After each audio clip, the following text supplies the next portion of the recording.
Umlandeli omkhulu kaKhuzani idlamlenze uMpongose uqondise igwegwe kowesifazane ogxeke uKhuzani kanye negciwane elisha egxeka indlela abagqoka ngayo impahla ey'bizayo.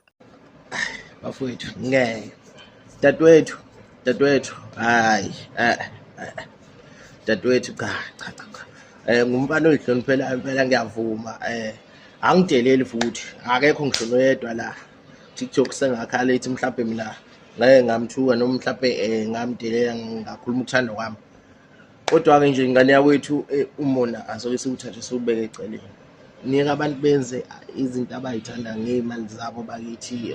Umuntu akenze noma abe yini ayithandayo. Mawuthi ithenga umhlaba uthenge nje nkosi yami, mawuthi ithenga umhlaba wonke nje i-universe, mawuthi ithenge nje ngoba unemali yakho angithi. So yekani abantu benze into abayithandayo. uKhuzani noMthandeni vele kohlezi kuqhathanisa izinto abanazo, yabo, kohlezi nje kuqhathanisa usibani bani ongcono kunomunye, usibani bani ongcono kunomunye, yabo.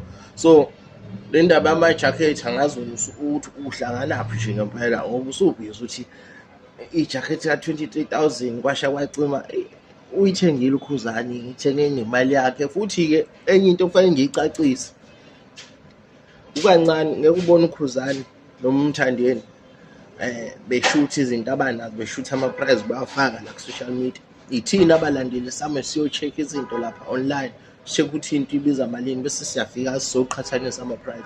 Futhi-ke lento iwumdlalo wethu thina abalandeli bamaskandi, yabo.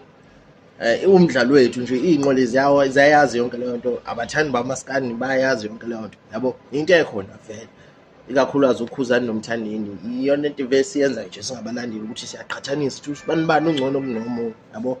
So dadewethu inkulumo yakhe ihambe ibe nokufuna ukulawula abantu kakhulu, asoke siphume nje kwi-personal life yabaculi. Umculi akagqoke nje noma abe yini ayithandayo bafowethu. Mawuthi gqoke ibhiliyoni, gqoke ibhiliyoni ngelakho angithi. Makuthi gqoke imiliyoni yelakho noma i-trillion angazi, ngeke uze uyiqede imali uyibala, yabona. So phuma nje bafowethu kwi-personal life yabaculi. Umculi akenze noma abe yini ayithandayo. Mawuthi akathenge i-universe yonke, so be it, imali yakhe angithi. So yeah, phuma nje kwi-personal life yabaculi. Umuntu akenze noma abe yini ayithandayo, yabo. So correct.